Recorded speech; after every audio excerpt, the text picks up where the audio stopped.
Seja bem-vindo ao Microfone Hiperativo, seu podcast mais energizado do seu dia. Eu sou o Alzi Alves, sou seu host nessa jornada de bate-papo com convidados sempre incríveis. Hoje é um episódio convidado misterioso. Muita gente já deve ter descoberto quem é o convidado pela vinheta, mas outras pessoas ainda não. Então eu vou aqui falar um pouquinho desse convidado para você ter uma pequena degustação antes de a gente chegar até ele. Meu convidado sempre sonhou em ser quadrinista. Aos seus 15 para 16 anos, já no colégio, começava a fazer os seus primeiros quadrinhos com seus amigos, pintando lápis de cor. E ele chegou agora ao seu ápice. Ele alcançou mais do que desenhar o quadrinho. Ele é um co-criador de um personagem de um universo incrível que a gente vai poder falar mais sobre isso. Mas antes eu quero convidar você que está querendo fazer um curso de desenho, deixa eu te apresentar. Curso de desenho Rascunho Studio. Aqui você pode olhar pelo nosso QR Code que está por aqui. Você pode acessar, entrar lá na bio, você vai falar com a gente pelo WhatsApp. Quer fazer um curso de desenho de anatomia, mangá, comics, cartoon, perspectiva? Já sabe. Curso de desenho Rascunho Studio fica aqui em João Pessoa, na Paraíba.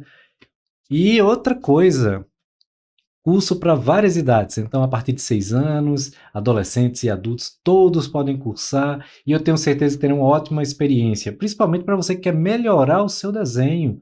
Você quer evoluir, você quer usar o desenho para trabalhar profissionalmente, quer usar o desenho para se distrair?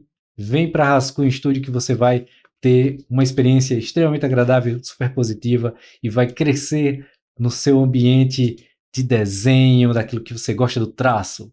Legal? Bem, você que está acompanhando a gente pelas redes sociais ou pelo Spotify ou algum outro canal, já sabe, se inscreve, marca a gente que você se inscreveu, dá um oi pra gente. Também vem aqui para o YouTube, o nosso canal do YouTube, se inscrever, dar um like. Já aproveita agora, já dá um like que o nosso convidado, tenho certeza que você vai adorar. Já conheço ele há muitos anos, é um cara extremamente talentoso e ele está em cima, está sendo o trabalho dele com muita garra. E para mim é um prazer ter convidado esse cara para cá. Então já sabe, dá logo um like, se inscreve. E você que está estudando em outras plataformas, vem ver ele aqui no YouTube para você conhecer o cara e ele vai contar as histórias dele.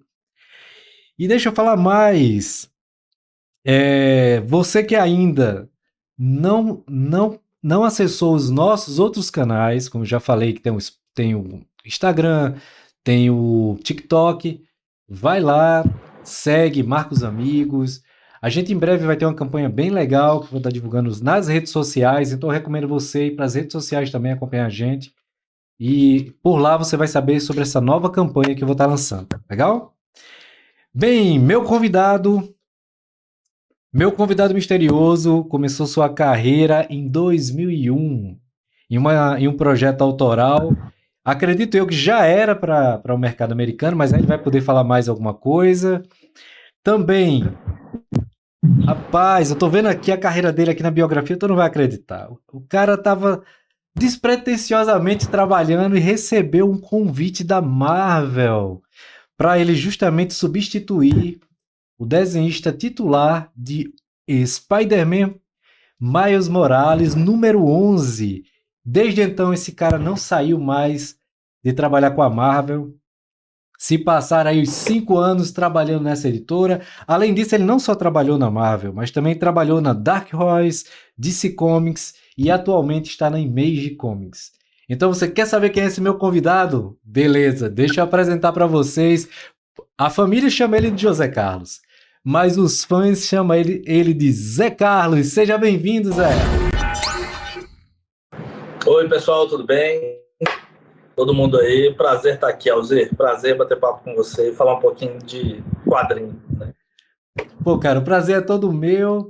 E assim, cara, a gente já se fala já faz alguns anos. Eu acho que trazer você agora para estar conversando com a gente no microfone hiperativo vai ser mais do que um prazer, porque eu tenho certeza que a sua experiência, tanto profissional e um dos artistas que conseguiu realizar esse sonho de sair de um teste e alcançar o mercado norte-americano de quadrinhos e trabalhar com os personagens que todo mundo sonha, tenho certeza que você vai contar muita coisa legal aqui pra gente. Vamos tentar, vamos tentar. Essa parte dos testes eu gosto sempre de falar, porque é uma parte que todo mundo passa, assim, quem tem interesse de trabalhar com quadrinho, é uma parte grande do processo e muito pesada, né, assim. Então é legal falar de testes. Legal de falar da jornada. A jornada é sempre o mais legal. Beleza, então eu quero primeiro começar a história sabendo o Zé Carlos. Como foi no colégio esse... A gente contou aqui em bastidores um pouco, e você começou a fazer quadrinho, tu tava com o quê, com 16 anos, com os amigos da escola? Foi, um pouco antes disso, mas na escola foi como a maioria dos desenhistas, né? Péssimo aluno desenhando a aula inteira. Basicamente foi isso. A parte da escola sempre foi isso. Eu tive pouquíssimos professores que incentivaram mesmo a arte, porque a aula de educação artística na escola, geralmente, ela não incentiva muito o pessoal a trabalhar com arte, né? É mais maçante. Então, nessa época, eu tinha 2 amigos que eu fiz na escola que também desenhavam. Acabou que a gente virou amigo por causa do desenho. Eu cheguei na escola e conheci os 2 por causa do desenho. E logo de cara a gente lia Homem-Aranha, lia Capitão América, todas as revistas da Marvel e DC que tinham na época, e a gente resolveu fazer um quadrinho, mas sem pensar em trabalhar. Era coisa de colégio, coisa de escola mesmo, assim. Mas os personagens desse quadrinho eram personagens já criados? Próprios. Eram próprios. A gente criou um universozinho e que a gente chegou, depois de mais velho, a lançar mesmo essa revista. Ela inicialmente chamava Light Boys, um nome breguíssimo, mas era o que uma menina de 15 anos, 14 anos conseguia fazer. Jovens que vão para outro mundo. E um detalhe curioso é que era um mangá. A gente estava fazendo mangá. Foi na época do boom do mangá aqui no Brasil, que tinha até Holy Avenger e todos esses outros que vingaram. E a gente fez esse quadrinho lá depois. Depois a gente ainda lançou, a gente transferiu o nome dele para Cromos. Então eu falei errado, né? Que na abertura eu falei até que tinha sido um projeto para fora, mas o Cromos foi o projeto de vocês. Foi, Cromos foi um projetinho assim, despretensioso, mas que acabou sendo a maior experiência que a gente teve de quadrinho mesmo, de processo, de descobrir como é que era o processo de fazer quadrinho. Ele era o nosso fanzine, né? Que na época eu fazia muito fanzine. Sim. Era o nosso fanzine, mas na época, a gente era tão fechado na nossa bolinha aqui e o mercado era tão pequeno que a gente nem conhecia essa palavra fanzine. A gente estava fazendo quadrinho. Logo, muito tempo depois que a gente foi conhecer o que era, e o processo acabou melhorando, assim. Mas era um projeto autoral de sala de aula, de escola, que a gente desenhava. Sim. E tempos depois a gente conseguiu publicar mesmo, independente, assim, 5.000 edições, por uma editorazinha que a gente trabalhava, que a gente montou assim, para poder fazer quadrinho aqui em BH. Que legal, cara. Eu tava vendo aqui, né, que é a Cromos. Mas aí, tu falou a questão do teu traço, né? E eu sempre olhei que tu tem influência do mangá, cara, no teu trabalho. Tem. O dinamismo, um pouco assim da anatomia e tal. Então, no caso, esse teu primeiro, sua primeira HQ autoral, né, no caso própria, junto com seus amigos, já foi um bom laboratório para tu meio mesclar isso, né? Foi. E eu passei por aquela fase de preconceito com o quadrinho americano, ironicamente, né, na época do mangá tinha essa rixazinha, né, que Sim. Quando o mangá explodiu era uma rixa do mangá contra o quadrinho americano, bobeira de adolescente assim, mas acabou que isso depois me deu muita experiência para começar a gostar de qualquer tipo de arte e entender que qualquer tipo de arte ela ia me alimentar de alguma forma. Alguma coisa eu conseguia extrair dali de dentro. Então acaba que até hoje eu tenho muita coisa de mangá e de outros quadrinhos também. Tento pegar muita coisa de quadrinho europeu, mas aquela coisa só veio porque a internet mudou todo esse nosso ramo, né? A gente teve acesso a muito mais. Quando eu comecei a revista autoral, eu tinha acesso ao que tinha na banca. Basicamente era isso, que era bem restrito. Quando a internet veio e quem soube aproveitar essa ferramenta, você tinha acesso a tudo. De repente, você tinha acesso a quadrinho do Tintin que a gente não tinha aqui quando era muito novinho. Exatamente, verdade, verdade. E principalmente mangá, né, cara? O pessoal começou a vira uma mina, né? Onde você encontrava um site que você podia ver uma revista mangá, você ficava, cara, que traço incrível, que dinamismo. Existia várias coisas assim que você ficava pensando, poxa, eu não vejo isso em outro quadrinho, isso aqui tá impressionante, preto e branco, e já encantava a gente, porque a gente é acostumado com quadrinho colorido, né? Os quadrinhos preto e brancos eram heavy metal, Conan, né?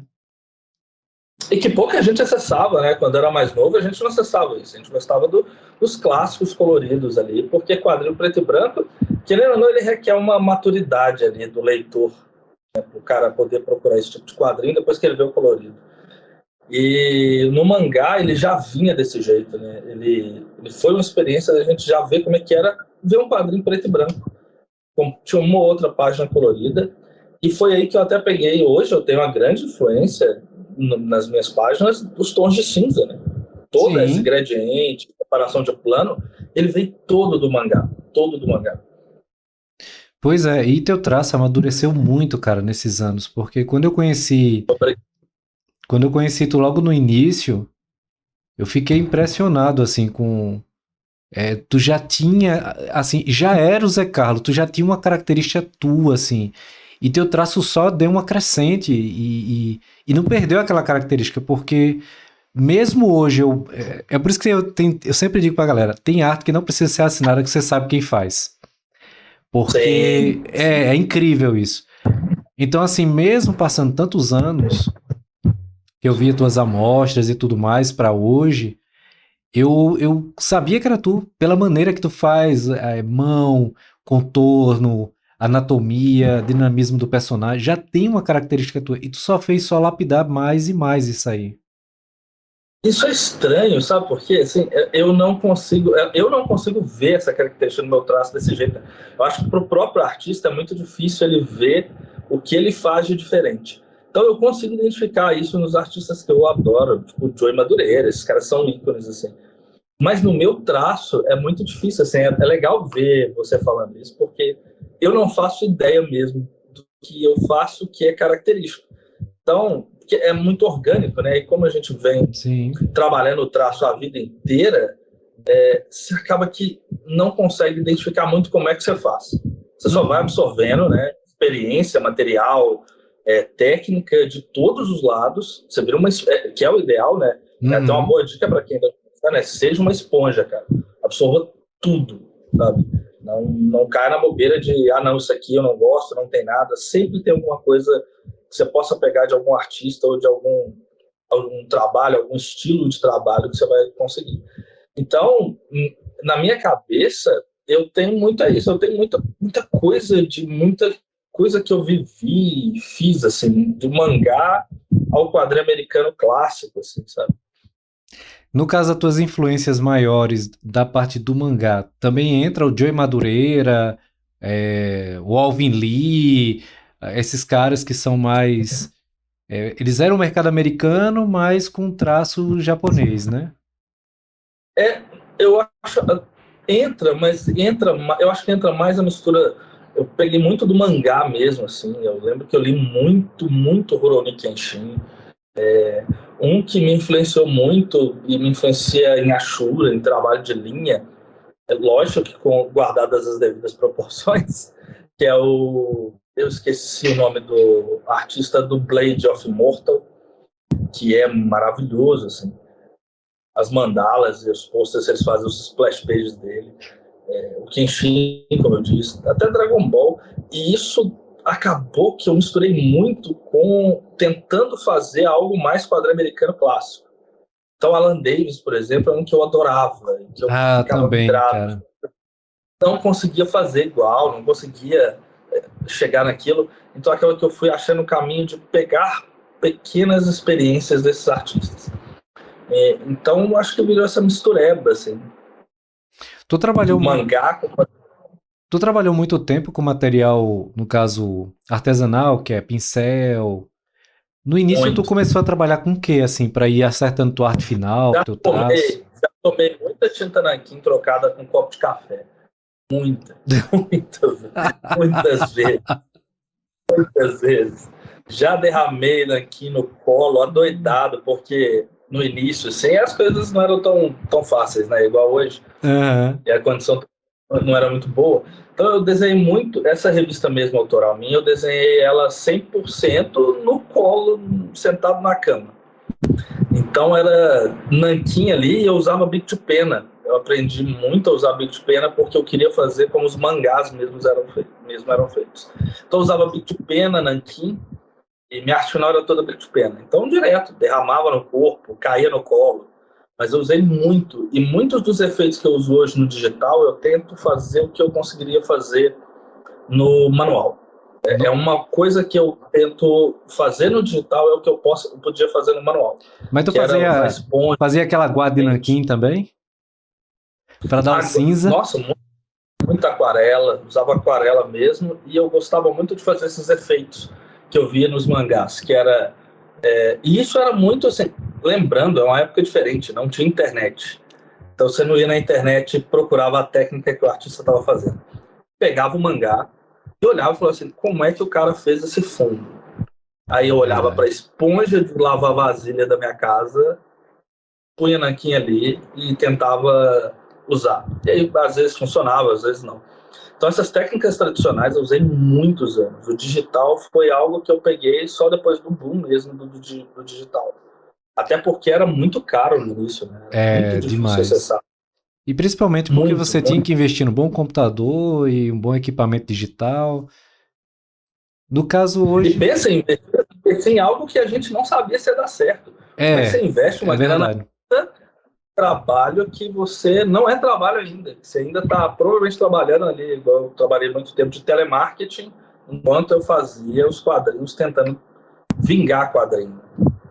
Tô falando sobre isso, tu me lembrou uma coisa, que uma vez que eu fui comprar minha primeira mesa digital, eu tava na área de publicidade, aí um colega falou assim, cara, tu vai fazer um investimento nisso, é muito caro, não vai te dar o retorno e tal.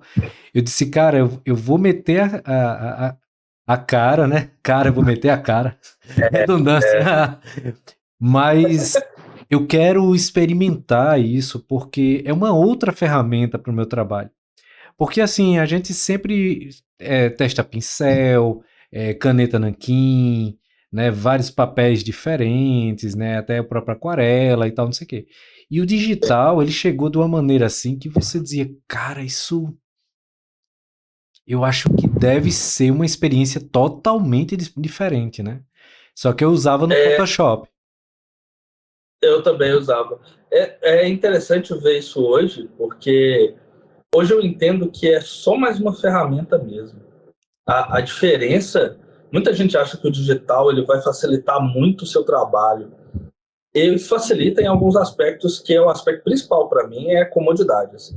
Ao invés de você encher sua mesa de lápis e canetas e tintas e pincéis, você tem tudo dentro de uma telinha, isso facilita muito. Mas a questão é saber onde colocar, é da sua cabeça, é da sua experiência, não é da ferramenta. Então, onde você vai colocar qual técnica, tal brush, tal linha, como é que você vai colocar a anatomia, isso independe do digital ou do tradicional, né? Exatamente. Eu sempre falo pro pessoal, primeiro você tem que aprender a desenhar para usar a ferramenta. A galera nova fica muito desesperada em saber qual brush que você está usando. E aí eu tenho que falar, não, cara, não é o brush. Não importa o brush.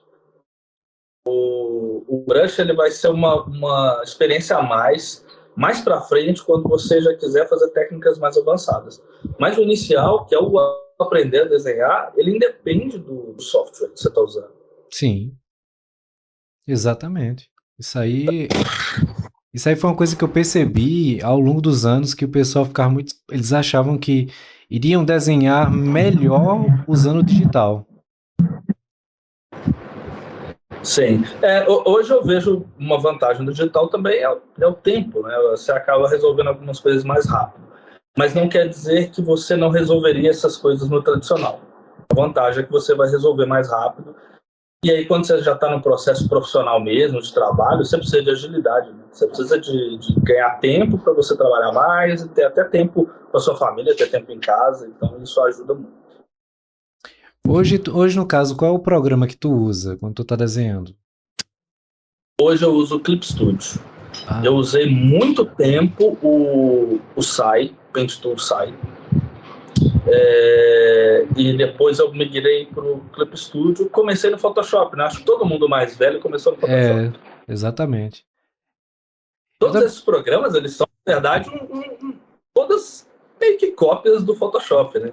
É porque você já meio que já se localiza. Você abre o programa, você sabe, aqui vai ter as camadas, aqui vai ter as ferramentas. Basicamente é a mesma coisa. E até isso é o tradicional. A galera acha que é mais fácil. Mas não é que o programa ele é melhor, é que você acostuma com aquela disposição de ferramentas. É como se você estivesse no tradicional numa mesa e você fosse para a mesa de outro desenhista, você não vai achar nada. Você vai ficar perdido. Então, no programa, ele vai te ajudar nessa organização. Exatamente. Cara, me fala como foi essa tua jornada para você pegar o teu primeiro título na Marvel, que foi o Spider-Man número 11 do Miles Morales. Primeiro, antes de você já falar isso, você diga assim, deu alguma dor de barriga, ficou ansioso ou ficou tranquilo?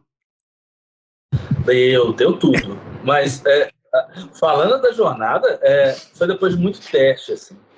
Muito teste. Teste, que para quem não sabe, são as páginas que a gente faz para enviar para as editoras para eles dizerem se aprova ou se não aprova, se o seu trabalho está bom para pegar trabalho, para pegar algum job, né, alguma coisa assim, ou não.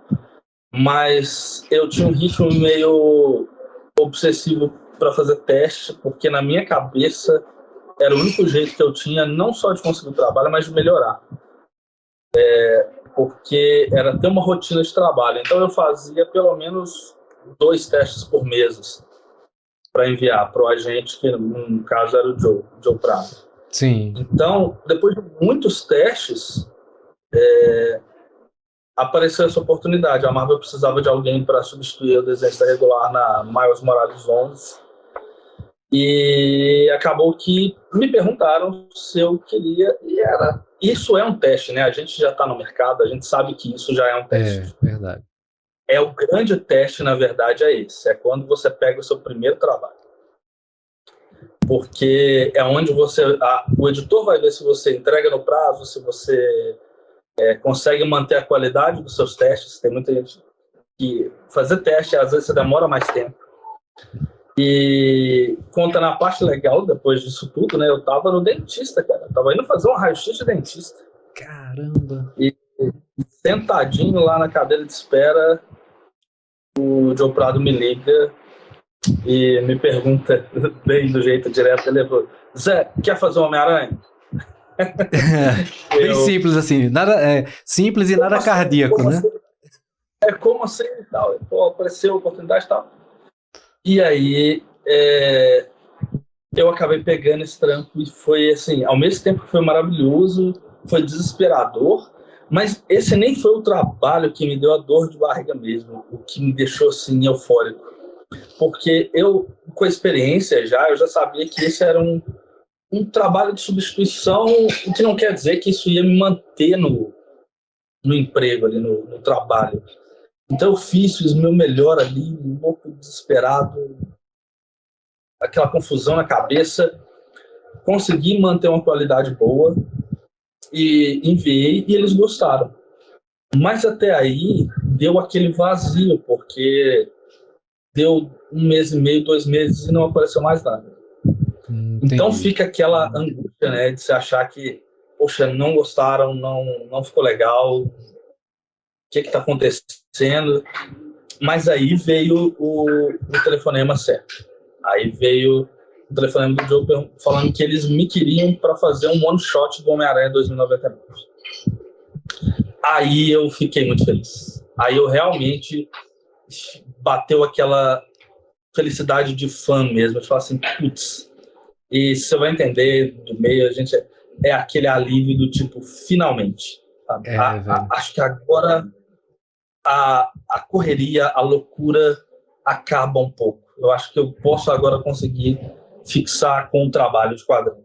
E aí era um one-shot do Homem-Aranha 2099, que é um personagem que eu adoro, doido pra desenhar o Homem-Aranha. Cara, e que eles me deram uma liberdade muito grande para criar as coisas, porque era o 2099 agora. Então, foi um parque de diversões. Eram 30 páginas, não eram só 11 páginas, 10 páginas, eram 30 páginas. Então, foi muito mágico, assim. Zé, e tu tem noção, 2099 foi um universo criado pelo artista Rick Leonardi, né? Que ele fez toda aquela fase e tal. E é um personagem que cativou muita gente. Porque tinha vários universos, né? Tinha o Homem-Aranha, tinha os X-Men, tinha o Hulk, tinha o Justiceiro. Mas o Homem-Aranha 2099, cara... E é engraçado como é uma coisa de tecnologia que vai pro teu colo, né, velho? Eu sempre gostei muito disso. E eu acho que tem uma coisa que eu sempre quis trabalhar, mas trabalhei algumas vezes, poucas assim, que eu pensava que se o quadrinho não desse certo, eu ia tentar essa área de concept art, de criação de personagem, de criação de veículo. Eu gosto muito dessa parte. Acho que pela experiência que eu tive de começar criando nessa área, o projeto autoral e fazer muito coisa própria, assim. Depois eu posso até te mandar para a gente ver junto, que era algo tecnológico que eu fazia nessa revista autoral, bem cru, né, bem iniciando ali o trabalho, mas é algo que eu gosto muito. Então, o 2099, quando caiu para mim, e eu tinha que criar o Miguel O'Hara mais recente, né, seria uma visão do Miguel O'Hara que não era dos anos 90. Para agora, então, foi muito legal, porque eu tive muita liberdade de eu para mostrar ali. E é aquele negócio que eu peguei, abracei a oportunidade o máximo que eu podia e falei, cara, vou fazer um monte de concept design para poder enviar para eles verem que eu quero fazer isso, que eu tenho condições de fazer. Então fui fazendo um monte de personagem, um monte de giro de personagem, roupas, cidade. Como era um one shot, né? Então era uma história fechadinha. Seria legal para eu poder mexer com isso. E eles foram aprovando, foram gostando. E acabou que eu terminei dentro do prazo a revista. E aí foi onde começou um convite atrás do outro. Assim. Eles começaram a me chamar mensalmente para fazer vários trabalhos. Assim. E antes de sair do 2099, tu ficava revisitando as revistas antigas? Tu chegou a pesquisar para relembrar o universo? Ou realmente era uma releitura de algo mais atualizado? Não, eu procurei muito, cara. Eu pesquisei bastante. É uma das partes que eu mais gosto do trabalho nosso, é pesquisar. É ficar ali 2, 3 dias pesquisando coisas antigas, outros artistas trabalharam no título, as referências que os artistas buscavam para fazer essas coisas, que com um tempinho assim a gente consegue perceber de onde sai a vibe ali daquela arte. Mas ao mesmo tempo eu queria criar algo que fosse meu, por ser um one shot. Era a minha grande cartada, né? Eu tinha que pegar isso e falar assim, não, eu tenho que fazer a minha coisa aqui. Que se eu só tentar reproduzir o que ele é na tradicional, talvez eu não seja interessante o suficiente para voltar para trabalhar com eles. Então a minha preocupação ali era agarrar essa oportunidade. Então eu tinha que mostrar meu trabalho o máximo possível, sabe? Ali naquela revista. Então eu fiz muita pesquisa, revisitei, mas eu tentei fazer algo meu, assim. Trazer a tua assinatura no personagem, né? Em outras palavras. Pô, que legal. E com a cidade também, já não dá muito para a gente remodelar o estilo, né? Você tem que aperfeiçoar o estilo que você tá. Exatamente. Cara, mas ficou muito lindo 2099. Eu vi as páginas que você postou. Eu não tive acesso ainda à revista, mas aí em breve eu com certeza vou adquirir essa revista, porque é um personagem que eu tenho um grande carinho por ele, porque na época eu colecionei Rick Leonardi, e agora saber que você chegou lá no 2099 ainda deixou a tua assinatura lá, cara, deve ter ficado uma coisa incrível. Agora, ó, deixa eu falar uma curiosidade dessa revista que foi triste para mim. São 30 páginas, o Homem-Aranha 2099, mesmo com o uniforme, só aparece em 2. Sério? Sério. A maior parte da história é sobre o Miguel O'Hara e todo o processo dele, a vida dele, ele no laboratório.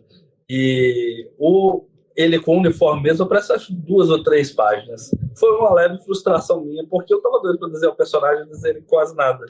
Caramba, mas, assim, velho. triste, muito triste.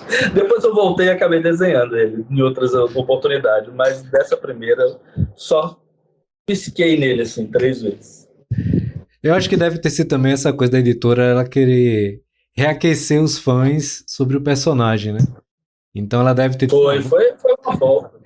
tipo, vamos trazer, vamos mostrar quem é o cara, o personagem e tal, não sei o quê. Sim. E aí depois do caso do Homem-Aranha 2099, tu passou pra o quê?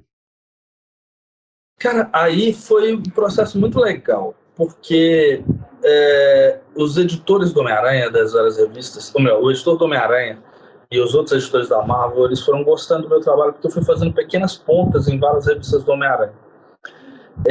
Eu fui chamado para fazer todos os personagens do Homem-Aranha que você imaginar. Todas as revistas eu passei. Eu só não desenhei a Ghost Spider. Só ela que eu não desenhei de todos os Homem-Aranhas.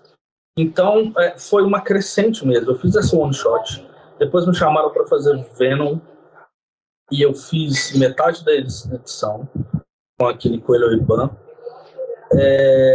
Depois eu fui pegando sempre 10 páginas, 12 páginas, eu nunca pegava uma revista inteira.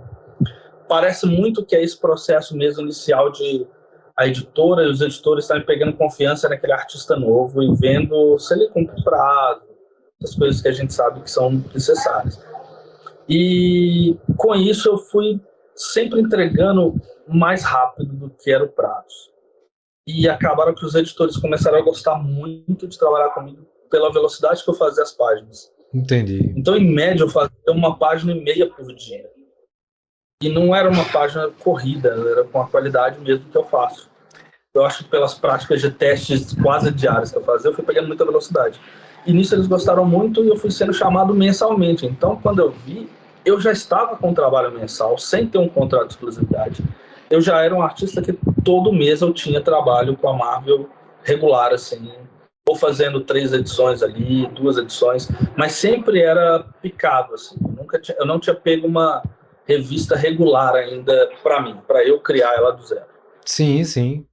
Mas isso é bem natural de acontecer. Como você mesmo falou, às vezes eles ficam até experimentando onde o cara ele vai se destacar em algum produto, no caso, o produto que eu digo da revista, do personagem, comportamento, né, do próprio traço do cara, porque às vezes você pode ver, tem artista, quando ele pega um personagem, ele dá uma explodida, que o editor já fica louco, não quero tirar esse cara daqui, mas aí já tem outro que já pegou o cara para outra coisa, às vezes você acha que você não deu certo ali, mas não tem nada a ver, é porque ele já tá puxando você para outra coisa. Isso aconteceu muito comigo com o Homem-Aranha mesmo. Depois de eu passear por vários títulos do Homem-Aranha e de personagens do universo, acabou que eu fiquei desenhando Amazing Spider-Man por muito tempo, assim. Eu sempre ia e voltava, assim. Eu desenhava 2 edições, voltava, desenhava um Capitão América, depois voltava, desenhava um one-shot, voltava para o Homem-Aranha. Então o Homem-Aranha era o personagem que eu desenhei por 4 anos, assim. Então eu desenhei muito Homem-Aranha, participei de várias dessas sagas que tiveram do Homem-Aranha.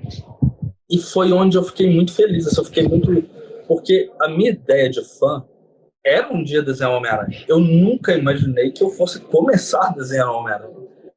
Então tinha uma leveza no meu trabalho diário que não era mais já de responsabilidade só, era de fã, sabe? E eu tento sempre manter isso. É um negócio que eu tento manter, o fã mesmo, porque para tornar o trabalho legal, sabe? E ver se eu consigo passar isso no trabalho, se eu consigo entender o que o leitor quer ver ali, você tem que ter um pouco de cabeça de fã, para você não virar um robô só desenhando diariamente o que você tem que desenhar. Então, desenhar o Homem-Aranha me deu esse prazer. E aí, depois, antes da pandemia, um pouco, eles me passaram uma minissérie da Mary Jane, que eu ia desenhar ela toda, sozinho. Seriam 6 edições. Uhum. Mas a pandemia atrapalhou tudo isso. Foi um grande tombo, assim. Explodiu a pandemia no mundo e foi aquele caos em todos os lugares que a gente lembra. Exato. E a Marvel eu muito, né? Eu achei que isso não ia acontecer. Na minha cabeça, o nosso trabalho estava salvo, assim.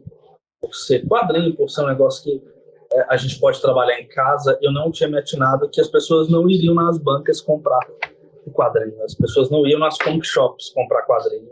E não poderia ser enviado. E nisso a Marvel começou a cancelar vários títulos. E essa série da Mary Jane, que era meu primeiro trabalho regular, assim, que eu ia fazer pra Marvel, oficial, né? Que eu já estava regular todo mês tendo trabalho, mas que eu tenho uma minissérie só pra mim. Ele foi cancelado na segunda edição. Saiu uma das edições saiu. Chamava Amazing Mary Jane, que dá pra achar ainda. Mas a segunda edição eu desenhei e ela nunca viu a luz do dia, assim. Ela não foi nem impressa. Ela foi colorida a segunda edição. Mas ficou engavetado, no caso.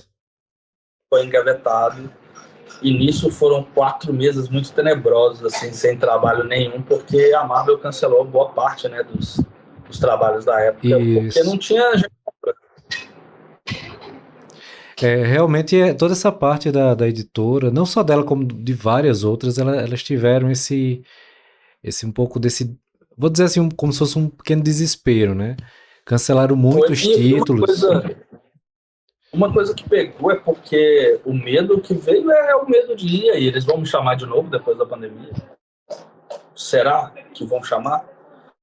Mas, graças a Deus, eu acho que pelo trabalho que eu consigo construir, de confiança com os editores, de entregar rápido, entregar no prazo, com qualidade, eu fiquei muito feliz, porque assim que passou aquela onda de desespero ali, e a Marvel começou a voltar com a produção, e também tem que falar que foi um grande trabalho do agente, né, do Joe Prado, que estava ali em cima, não deixando as pessoas em volta ficarem sem trabalho, né, quem tá com ele. Acabou parecendo um trabalho pequeno, e aí aos pouquinhos essa roda começou a girar e voltar ao normal. Da normalidade. Mas foi uma época tensa, que você sabe bem como é que foi também, que todos nós fomos afetados de maneira muito agressiva, né? Isso.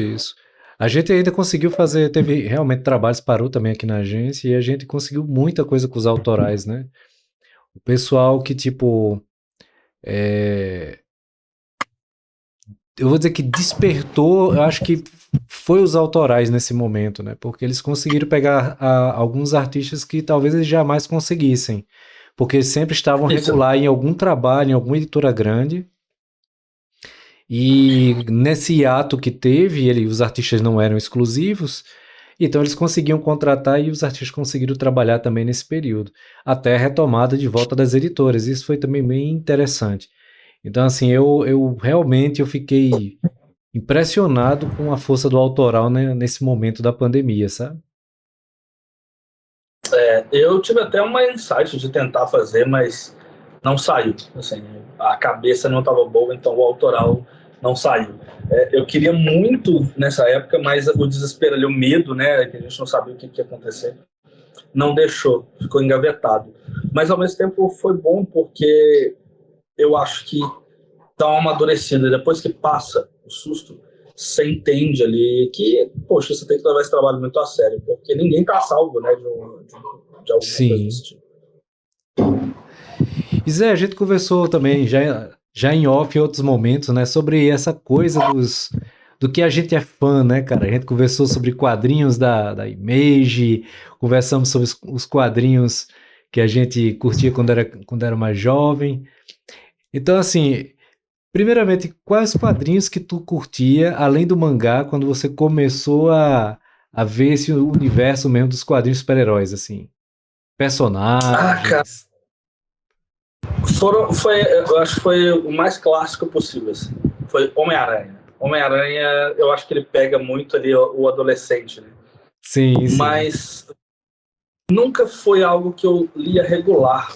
Era muito de eu ir na banca e ver as revistas e pegar uma história, o famoso formatinho, né? Hoje eu tenho uma saudade desse formatinho. Era o famoso formatinho que a gente chegava na banca, fazia bem tradicional, via uma capa com um desenho muito legal, era muito novo, né? Eu era bem início ali da adolescência, então começava a ler, pegava o encadernadozinho que tinha, não era bem encadernado, né? Porque aqui as revistas saíam todas juntas, né? As histórias. Mas tinha os almanacs que eram os encadernados, só que chamava de almanac. E o que me despertou mesmo pro quadrinho americano foi um Homem-Aranha anual, que eu nunca vou esquecer. Não me lembro o número, porque se perdeu na minha memória. Eu só lembro que tinha o Dr. Octopus e o Homem-Aranha. E foi um boom na minha cabeça aqui. E eu comecei a ler quadrinho mesmo, passar a querer ler sempre, foi aí. Mas o que me pegou, cara, de quadrinho para ler regular foi Spawn.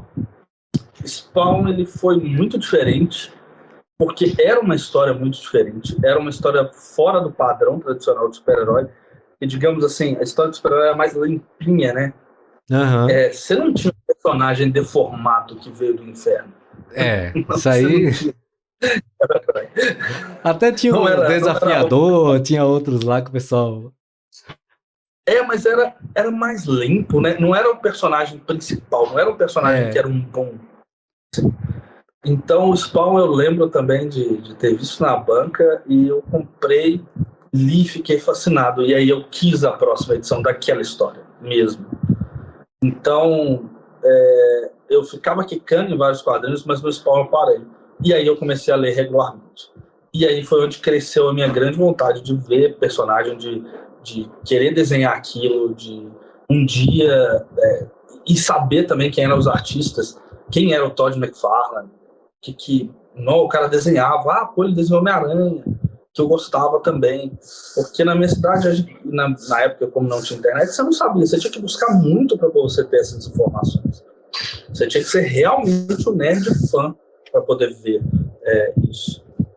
Então, os personagens mesmo, na pergunta que você falou, que eu amei assim quando era mais novo, foi Homem-Aranha, foi Spawn e o Superman. O Superman, ele foi muito especial, assim, porque ele me deu toda essa ideia de justiça, de bondade, essa ideia inocente, sabe?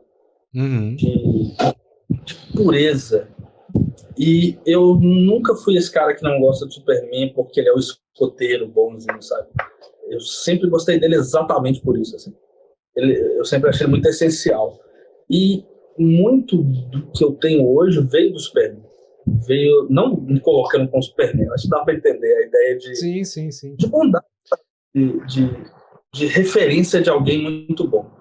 E eu sei que aí vem os pais e tal, mas sempre tive uma família mais conturbada, meio agressiva. Então eu me refugiei muito no quadrinho, assim. E o Superman, ele foi muito essa referência.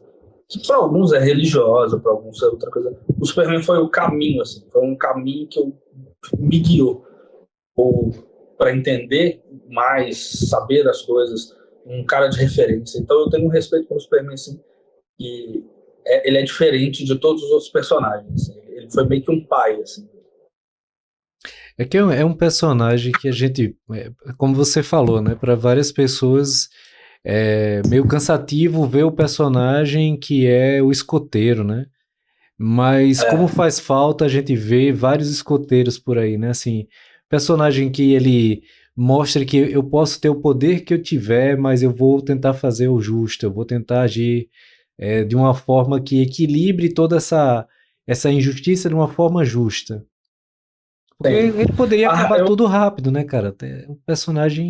A grande representação, ironicamente, do Superman, para mim, atual, não é da DC. É o Capitão América da Marvel, do filme.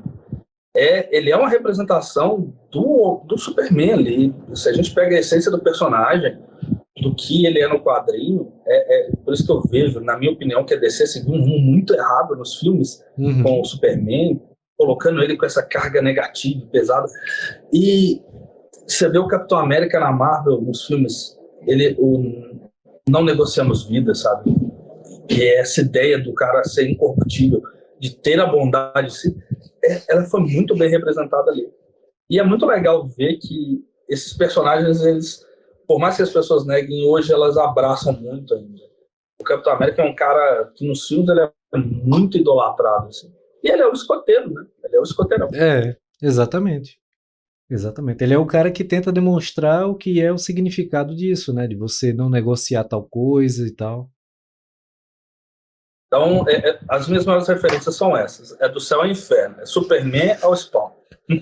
E tu falou sobre isso, eu não poderia deixar de trazer algumas coisas para a gente mostrar aqui antes da gente conversar sobre, sobre você fazendo Spawn. Então, sim, isso aqui eu acho que vai resgatar tuas boas lembranças, que é Spawn. Nossa, é exato. Eu queria fazer uma capa dessa palminha, eu queria fazer uma referência a essa. Mas tanta gente já fez que eu acho que não cabe mais. Cara, realmente muita. Ó, a Spawn 50. Sim. Já virou um negócio, todo mundo faz essa capa. Cara. Talvez dentro das páginas dê para fazer essa pose aí, só para lembrar. Uma das coisas que eu achava bem legal na época da Image, porque assim, a Image, ela é assim, tem quem ame e tem quem odeie essa fase, né? Eu sou do cara que eu entendo que eu amo, mesmo tendo as coisas ruins que teve dentro do mercado, mas exatamente, tinha muita coisa interessante. Primeiro, o impacto visual, que era muito forte. Eles, se não fossem eles, talvez demorasse um pouco mais a gente chegar nessa qualidade que as revistas ganharam, né? E também essas coisas inusitadas que a gente nunca esperava acontecer, tipo capas que elas emulavam o mesmo design, mas homenageando outro personagem de outra revista. Aqui você tinha... Era muito laboratório, né? Era muito laboratório. E isso era legal, porque era um monte de gente fazendo o que queria. Se você pensar, vários desenhistas montaram a Image meio que para assim, ó, vamos fazer o que a gente quiser. Eu vou fazer o meu personagem, você faz o seu e a gente lança isso e vai dar certo. Então eu acho que era despretensioso nesse nível, sabe? E acabava saindo coisa ruim, quando você não tem muito controle nesse sentido. Mas também saía muita coisa boa, né? Que era só ser lapidada. Pois é, exatamente. Ó, eu não, acredito que você, da minha geração, você pegou o videocassete. Então, essa foi Spawn número 1, que saía junto com a fita do videocassete para você assistir os episódios da... acho que era HBO. Cara, essa daí é uma que bate a nostalgia, assim, e me lembra uma coisa muito legal, assim. Porque quando eu fui chamado pelo Todd no Instagram, depois a gente fala mais sobre isso, né? Uhum. Foi a primeira imagem que veio na minha cabeça, porque nessas fitas do desenho do Spawn, tem um desenho animado do Spawn dos anos 90, que saía em fita cassete, que vinha essa revista. Na primeira edição, na primeira parte do vídeo, tem o Todd McFarlane falando num vídeo. Na prancheta. E exatamente, ele apresentando o desenho do Spawn. E eu e meu amigo, irmão, assim, o Bob, a gente via essa fita quase que diariamente. E a gente via não só pelo desenho, mas muito por ver o Todd McFarlane, né? Era um ídolo. Você vê o cara conversando e na prancheta, e ele falava no final, né? Apaguem as luzes, né? Turn off the lights. A gente esperava ele falar pra gente ir apagar a luz pra ver o desenho. Caramba! Então, era algo assim mágico ali pra gente parar e ver. Então, acontecer isso que acontece hoje, eu estar dizendo um Spawn novo e tal, conversar com o Todd, essas coisas, é muito surreal ainda na minha cabeça, sabe? E nem ligo, assim, deixo o fã mesmo na minha cabeça, que eu acho mó legal. Então, ver esse Spawn aí, lembrar do videocassete, da fita, é muito nostálgico. E eu não sou um cara nostálgico, mas isso é muito nostálgico. Foi a primeira coisa que eu pensei, de cara, eu vou pegar as HQs que eu tenho, que na verdade tem um monte, porque realmente eu colecionei, sabe? Mas eu disse, cara, eu vou conversar com o Zé, a gente vai falar agora desse universo que ele tá fazendo aí junto com o Todd, mas eu não poderia de falar um pouco do Todd pra gente poder entrar na tua relação de trabalho. Isso aqui foi outro título que olha, o Todd McFarlane, ele é muito empreendedor, isso é uma das coisas que eu admiro nele. Sim. Além de artista, ele é muito empreendedor, ele tem umas sacadas interessantes. Aí ele lança a Bíblia Spawn. Eu adoro isso, cara, adoro essa edição. Adoro. Então ele faz o quê? Ele faz um checklist dos personagens, cara. E são desenhos muito lindos, cara. São desenhos muito lindos de personagem TI. Já são do Greg Capullo, não é isso? Aqui tem do Greg e tem dele. Aqui. Tem, né? Greg Capullo, cara, é a minha grande inspiração de desenhista, assim, mesmo, assim. Foi o cara que eu mais vi coisa e que eu sonhava conhecer, e seguia muito na Wizard, o curso de impacto, que ele tinha ali sacadas maravilhosas, que até hoje eu acho que todo mundo devia resgatar esse curso de impacto. É o Spawn medieval, que quem diria que hoje... Então, nossa, tem muita coisa legal. E o Spawn é um que não dá nem para falar o quanto ele vingou até hoje, né?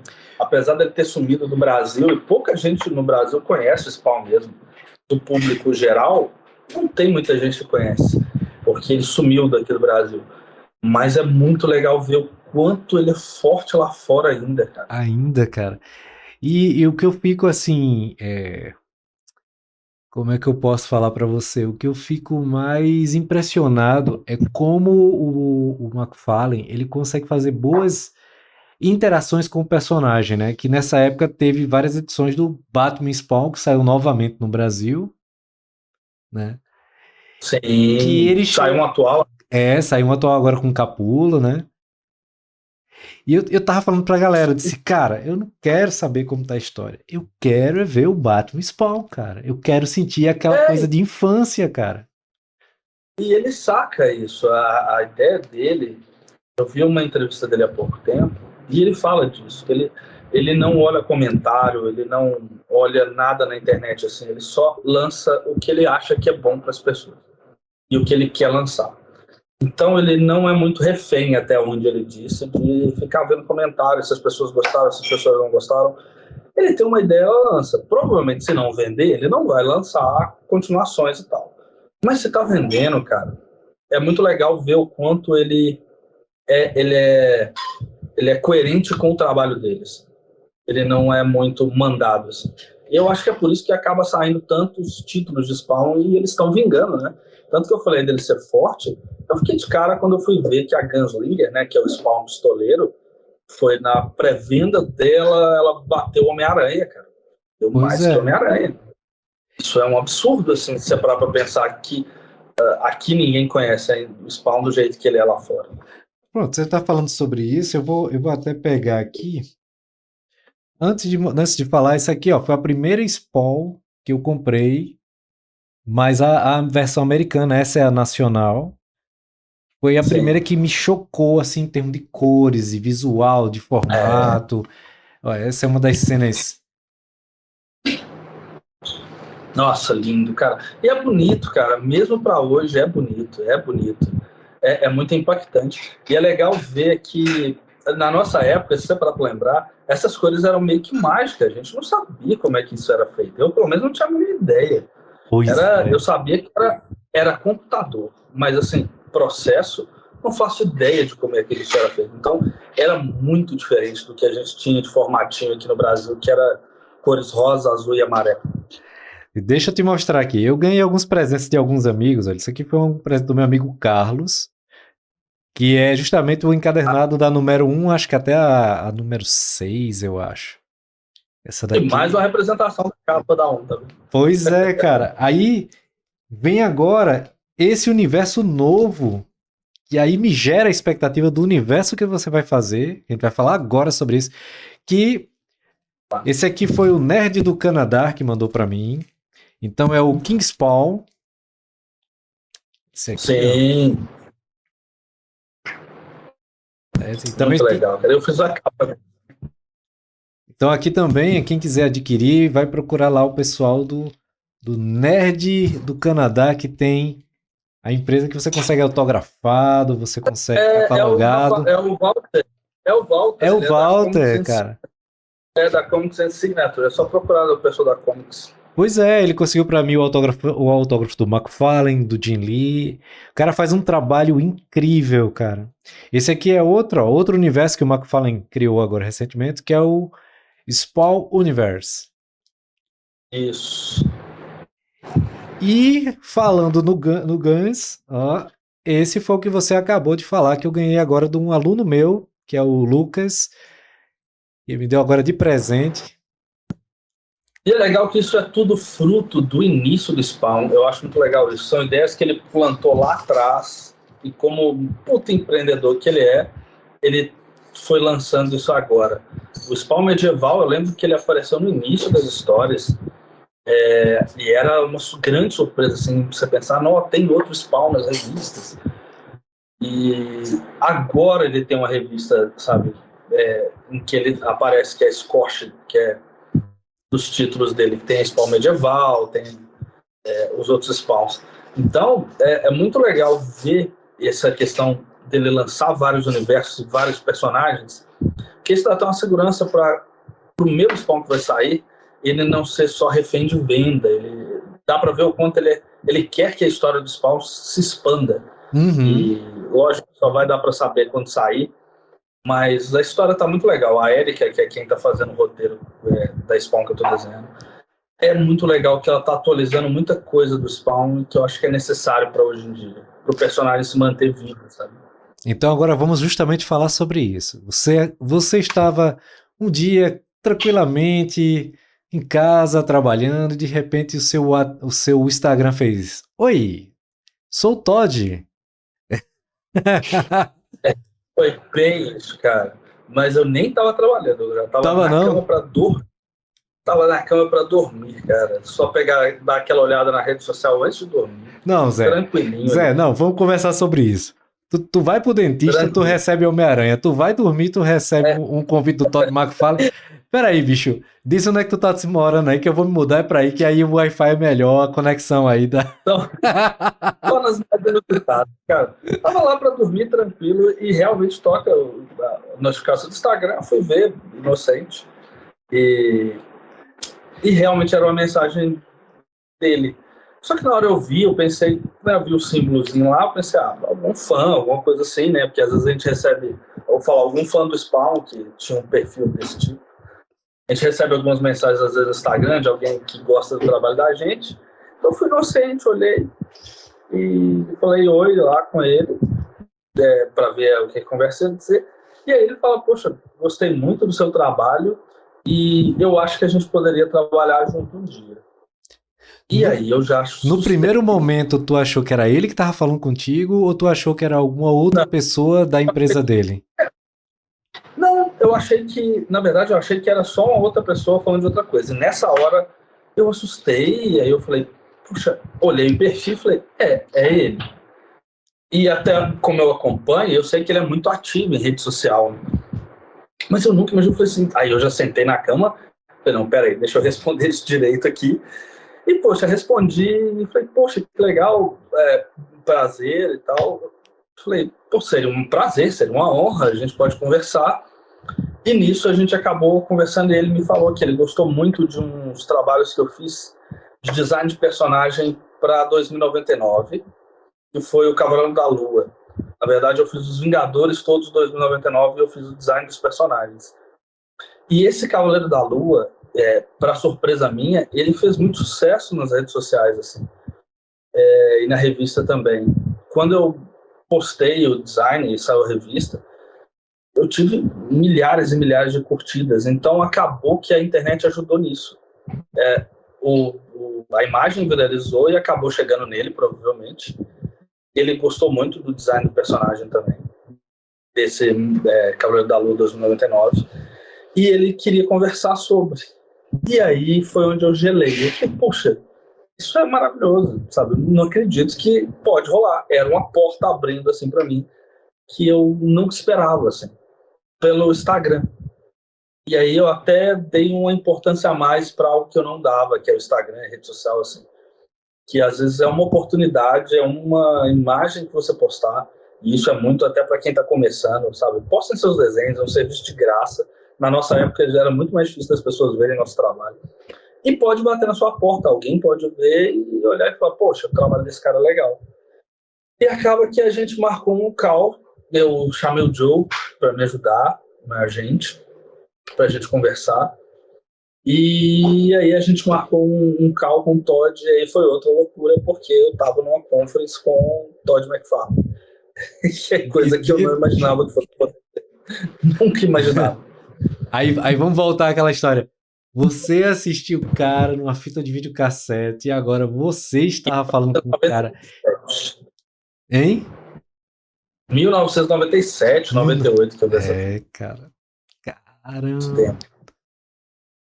Aí, nesse caso, essa conversa com ele foi o ano passado? Foi, não, ano retrasado, cara. A história deu umas voltas, porque ele queria muito, a gente conversou e tal, ele apresentou o que ele queria. E ele queria trabalhar comigo, ele gostou muito dos designs de personagem que eu estava fazendo nesse 2099, e ele queria muito que eu fizesse, além de páginas, ele até falou assim, eu gostaria que você fizesse páginas de quadrinho, mas eu quero muito que você trabalhe fazendo design de personagem para os produtos do Spawn. Então, pode ser série, pode ser o filme que está chegando. E eu ouvindo isso e falando assim, cara de sério, e por dentro assim, por dentro eu louco, desesperado, cara. Falei assim, não é possível. E ele falando pra gente fazer design de personagem, eu quero fazer novos uniformes, essas coisas do tipo. Eu imagino que talvez para brinquedo também. E foi uma conversa muito intensa, porque ele é um cara muito intenso, né? Então, ele foi me jogando mesmo as informações e eu tentando assimilar. E o problema é que ele queria que eu fosse totalmente exclusivo. E isso me pegou, assim. Aí eu tive que sair um pouco do modo fã e pensar um pouco em carreira mesmo de trabalho. Que, por mais que era uma proposta tentadora, mas eu tava voando ali na Marvel, sabe, no momento. Sim, sim. E tava com muitos trabalhos lá na Marvel, assim, com coisas pra frente, assim. A Marvel já tava querendo colocar em um título regular. Então me bateu um medo ali e eu meio que dei uma recusada, por incrível que pareça, assim. Mas eu falei, a gente conversa depois, mas eu não posso, ao mesmo tempo, eu preciso ser profissional, porque eu não podia largar de mão a Marvel, assim, e pular no colo do Todd para fazer, mesmo que eu quisesse. Eu acho que não era ético, não era justo eu fazer isso com eles. Então, a gente conversando, eu falei, vou ter que fazer isso, mas vamos conversar mais. Isso foi no início do ano retrasado. Eu falei, vamos conversar mais pro final do ano, na hora que eu já tiver terminado meus trabalhos, e a gente volta a conversar para poder trabalhar. E nisso me deu aquele frio que eu pensei, cara, acabou, eu perdi a grande oportunidade, ele não vai esperar, né? É o Todd McFarlane, pô. Tem 1 milhão de artistas, tem um monte de gente. Mas assim, sem falar em valores e nada, mas a proposta dele, você teria essa segurança de exclusividade todo mês ter trabalho? Ele falou alguma coisa assim, ele se aprofundou nessa dinâmica? Ele falou uma frase, e que isso é muito forte, assim. Ele falou assim, eu só preciso saber quanto a sua família precisa receber para ficar tranquilo. Foi isso que ele falou. E me deu um frio, assim, porque não é sobre isso, mas isso ajuda muito, né? Sim. Então, eu falei, tá, vamos ver. E aí, mesmo assim, eu fui mais por esse lado do profissional, assim. Eu não podia aceitar isso na hora, assim. Eu fiquei com muito medo de ficar queimado no mercado também, sabe? Cancelar as coisas da Marvel que eu tava fazendo e não fazer as coisas que eu ia fazer no futuro, já pular. Então eu resolvi arriscar e falar, vamos conversar mais pra frente, deixa eu terminar tudo que eu tô fazendo. E aí a gente bate papo. Mas mesmo assim eu achei que já tinha furado, assim. Eu pensei, poxa, acho que eu perdi a oportunidade, assim. Mas eu vi que ele realmente queria. Alguma coisa ele gostou muito no meu trabalho, assim. Porque alguns meses depois ele me procurou no Instagram e falou, poxa, eu gostaria... Eu tô esperando muito que a gente trabalhe junto. Uhum. E eu falei, poxa, cara, eu vou ter que fazer isso, eu vou ter que procurar, cara. E aí, terminei as coisas que eu tinha que fazer na Marvel e eu falei com ele, poxa, eu quero procurar, vamos procurar. Ele, vamos conversar, né, sobre o que a gente pode fazer junto. E foi muito legal, porque aí eu já fui conversar com o editor também, com o Thomas. E aquele negócio, eu acho que era para ser assim mesmo. Foi o tempo certo, porque aí me veio a proposta para fazer o título novo do Spawn, com o universo novo, que era muito mais legal para mim do que em questão de trabalho. Eu fico mais feliz fazendo quadrinho, que é o que eu gosto de fazer mesmo, do que fazendo os concepts lá atrás. Entendi. Realmente você teve dois pesos assim muito fortes nesse momento, né? Porque além de ser a proposta dele foi muito tentadora pelo fato dele falar até no filme, né? Então assim, você fazer o concept de personagem para filme e tudo tem um peso significativo. Então assim, o que eu vejo em relação a isso é que ele deu muita confiança no seu trabalho. Ele acredita mesmo. Não é uma coisa Sim. que ele não. Na verdade, ele nem tubiou, ele foi sincero. Disse, olha, eu tô vendo você para isso, isso, e eu vejo ele como um visionário. Eu acho ele um visionário nas coisas que ele faz, sabe? E ao mesmo tempo, eu acho que é legal o cara ser direto assim, porque você também tem que se desprender um pouco de ego para falar isso. Poxa, ele é o Todd McFarlane falando com um artista do tipo, cara, eu quero passar um trampo gigante para você. Tá? Ele podia muito bem fazer umas voltinhas e tal para não me falar o que ia fazer. E ele foi muito direto e tanto na proposta, parecia ser um pagamento, ele não falou valores, mas ele estava disposto a pagar um valor que provavelmente ia me atender, e porque ele queria, e o mais legal é que ele me procurou depois de uma pseudo-negativa, né? Mas eu acho que deu para entender que eu não neguei, assim. Eu tentei só não fazer sacanagem com ninguém, assim. Então foi muito legal procurar depois e falar, poxa, ó, tô aqui, sabe? Tô aqui. Então, e eu me senti muito feliz, porque é uma puta reconhecimento do meu trabalho. Como fã e como profissional mesmo, né? Eu vi que eu não estava fazendo algo de errado. Claro, e você, na verdade, tudo que você me falou até agora, e até eu já tinha acompanhado você falar sobre isso em outros momentos, até no próprio YouTube, né? Você foi coerente com você mesmo e com os seus clientes que você estava atendendo naquele momento, que no caso é a Marvel. Então ele também percebeu essa coerência, né? Não era só uma questão de valores, não era uma questão disso. Ele percebeu o seu profissionalismo nesse momento que veio uma proposta, né? Então ele viu que você disse, olha, eu sou ético. Em outras palavras, você disse, eu sou ético. Eu vou terminar aqui essa blocagem, e se você ainda tiver interesse em reconversar sobre esse assunto, eu vou estar disponível para você, porque eu estou aberto para você, mas eu sou ético, eu preciso terminar esse processo. E eu particularmente, você sabe que eu faço um trabalho de agenciamento também, e Zé, isso que você fez de uma forma correta e clara, né? O medo, ele é real, porque assim, a gente sabe que é uma indústria que a gente pode ser substituído, mas você fez de uma forma correta, cara. Eu acho que ele entendeu isso bem. Eu acho que entendeu, até porque depois que eu procurei, foi muito legal, assim, que ele também não titubeou em me passar um trampo grande, sabe? Um trabalho grande de confiança também. Sim. Que acabou sendo esse novo Spawn. Então, eu fico feliz hoje de olhar para trás e falar assim, não, ainda bem que eu fiz a escolha certa. Porque talvez eu também fosse pegar esse trampo de concept design, que eu gosto, mas talvez não ia me brilhar tanto o olho quanto fazer o quadrinho, quanto fazer o que eu estou fazendo agora. Então, acho que foi a escolha certa, mesmo que podia dar muito errado, e hoje eu tenho consciência de que podia dar muito errado. Mas deu certo. Então não dá para ficar olhando para trás e falar assim, nossa, podia ter dado errado. Deu certo.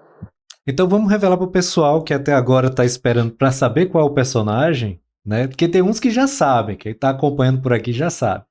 Mas tem aqueles que não sabem, estão chegando agora e estão conhecendo você nesse momento e dizem, quem é esse personagem que o Zé tá fazendo? Então você tá como co-criador de um personagem do universo do Spawn. Qual é o universo? Sim, é o universo cyberpunk, é o novo universo do Spawn. O Spawn já tem alguns universos que ele vem trabalhando, que é o Spawn regular, né, nos tempos de hoje, tem o Spawn medieval, o Spawn pistoleiro cowboy, e agora esse novo empreitada é um Spawn futurista, cyberpunk. Então é algo totalmente novo.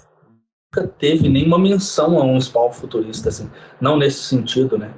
E ele chama Peter Kearney e é um personagem novo, totalmente novo. Muita gente no início confundiu, achou que era um reboot do Spawn, mas não. Ele é um novo personagem de outra época que está no mesmo universo assim dos Spawns que já existem. E vai ser lançado dia 10 de abril, isso já foi anunciado. Eu tô doido, cara, bem pertinho do meu aniversário, que é dia 14. Aí, ó, já vou te mandar um presente, então. Era pra ser dia 14, cara. Cara, é muito legal, assim, porque é tudo novo. O personagem é novo, história nova. Tem um pouco de Al Simmons na história pelo fato dele ser a grande ponta do universo, né? Mas é um personagem totalmente... Bem, a gente sabe que você não vai poder se aprofundar muito, porque ainda vai ser lançado, é um produto, a gente sabe que tem várias coisas, questão do sigilo, já teve a divulgação do design do personagem, ficou incrível. E aí, vamos falar um pouquinho sobre essa etapa, assim, o quanto de liberdade você teve para fazer esse design do personagem, porque você tá como co-criador, mas a gente sabe que o Todd, ele vai estar lá olhando pro filho dele, né, porque querendo ou não, é filho do universo dele. Como é que foi, assim, esse momento de criação? O que ele te passou, assim, de briefing que tu disse assim, puxa, legal, isso aí eu me identifico. Calma. Antes disso, você falou pra mim que quando você recebeu a proposta, você teve um papo com a sua esposa sobre o universo cyberpunk. Vamos para essa conversa primeiro. Vamos. Cara, foi... essas coisas, assim, eu não sou nada místico, nem acredito. Não, já eu tô mudando pra aí, cara. Porque eu já tô... Tem coisas que acontecem que a gente não entende. Mas quando eu soube que eu ia conversar com ele de novo, com eles, né, nesse caso era com o editor, o Thomas, também um cara muito legal, o editor-geral das revistas do Spawn.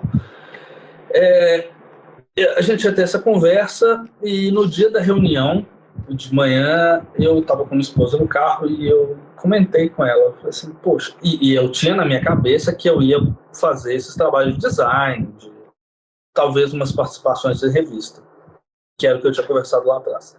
E eu com minha esposa no carro, falei assim, não custa sonhar, né? Falando com ela, não custa sonhar? Então vou falar aqui, ó. Imagina se ele me passa um Spawn novo, que se passa no futuro cyberpunk, porque não tem nada de futuro no Spawn, não tem um personagem futurista, só o cowboy, o medieval, o tradicional. Mas ele imagina que é no futuro e ele me dá esse personagem para eu criar do zero no universo cyberpunk, eu posso fazer tudo, prédio, cidade, os personagens, e aí vai ser o meu Spawn. Aí, ri dentro do carro, e foi isso, vim para a reunião. E quando eu chego na reunião, é exatamente isso que é apresentado. O que eles queriam era exatamente um Spawn futurista, cyberpunk, e que eu ia fazer o design dos personagens, eu ia criar o universo junto com a Erika, que é a roteirista, e eu quase caí da cadeira. Eu falei, poxa, sério? Sério? E foi isso, foi uma brincadeira que poucas horas depois ela virou real, assim. Então, meio que eu já estava pronto, assim, na minha cabeça, porque eu gosto muito desse universo cyberpunk. Cara, quando ele me falou, foi isso. Nenhum momento tu soltou nenhum bizu, assim, alguma coisa, não tem um universo cyberpunk, nada. Nada. Eu não toquei no assunto. A gente estava conversando sobre outras coisas, e aí o Thomas começou a descrever o que eles tinham em mente para um novo Spawn, e soltou isso, e meio que eu interrompi, eu falei, não acredito, e eu falei, não acredito, eu estava pensando nisso, contei a história sobre minha esposa, e aí foi ótimo, porque meio que a gente já criou uma conexão ali de todo mundo, é isso que todo mundo quer fazer, então tá ótimo. Então acho que por isso que acabou que eu fiquei muito livre, e eu tive total liberdade para fazer. Até mandei algumas imagens aí, né, para você dar uma olhada. Sim. Que nelas dá para ver só a única alteração que teve. Porque quando eu saí da reunião, foi uma reunião rápida, só falando no geral o que seria o tema, como seria. A sinopse já tem na internet, então eu posso falar que seria um soldado, um veterano de guerra, que ele tem um membro cyberpunk, né, um membro robótico, e seria no futuro e tal. Então eu já saí da reunião super empolgado e eu fui fazer design de personagem, mesmo sem ter muita informação. Porque na minha cabeça eu já tinha a ideia do Spawn cyberpunk como seria.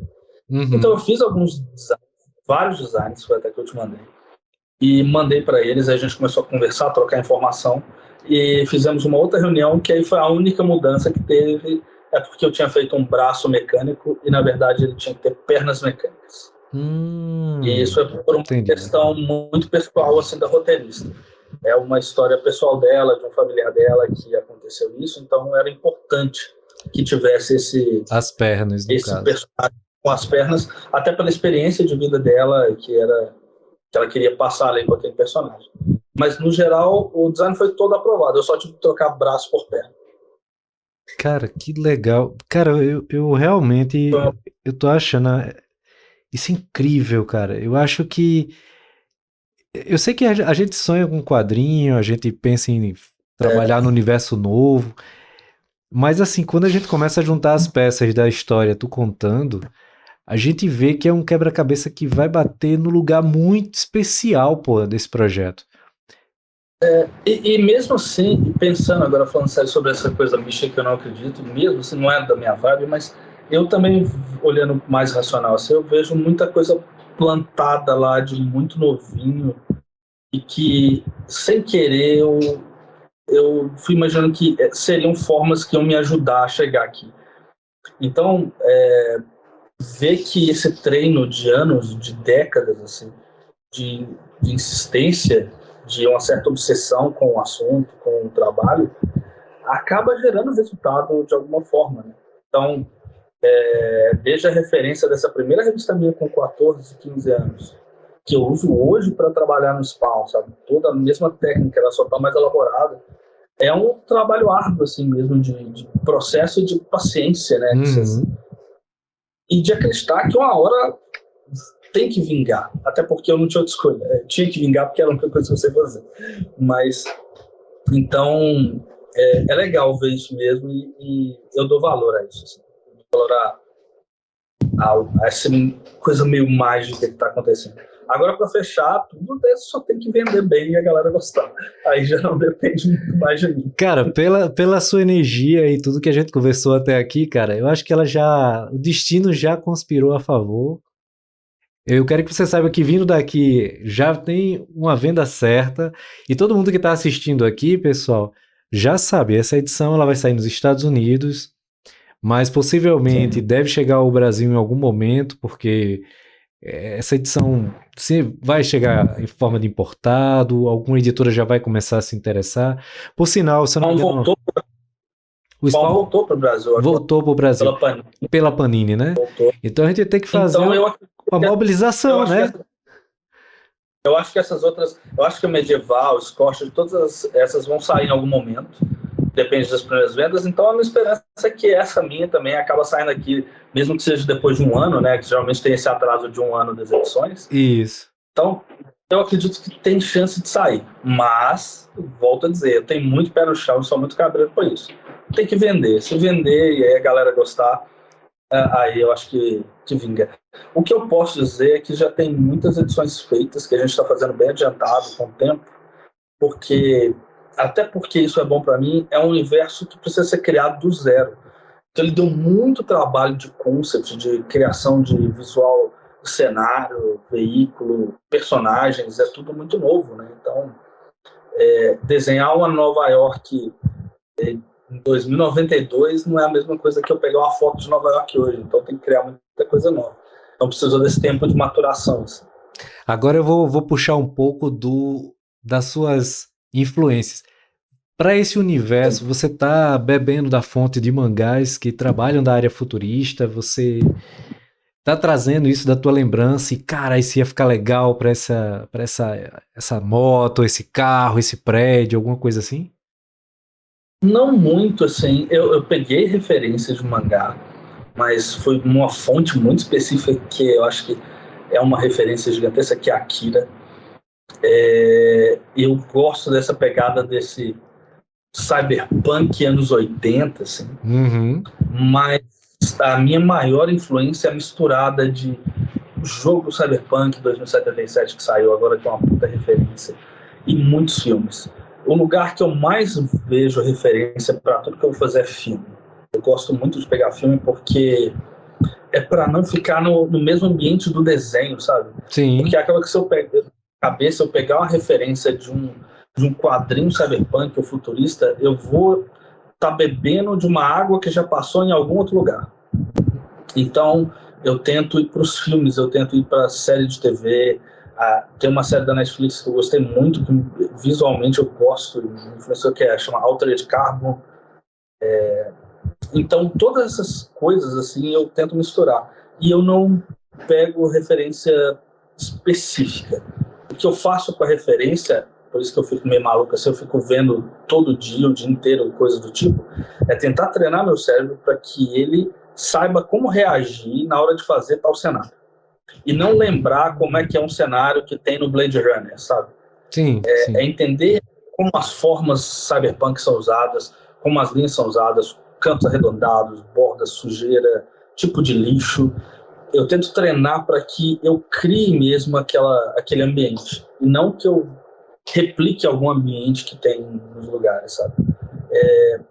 Uma técnica que eu uso muito, que é da minha cabeça, eu vi um filme que me marcou muito e fez com que eu usasse isso para desenho, que foi O Grande Truque, do Christopher Nolan. Não sei se você já viu, que é com o Hugh Jackman, é sobre são mágicos ali disputando. E sem dar spoiler nem nada do filme, no final você entende que o cara fez um sacrifício absurdo para manter o truque dele de mágica. É o sacrifício de uma vida inteira, assim. E ele fala uma coisa que você tem que viver o truque.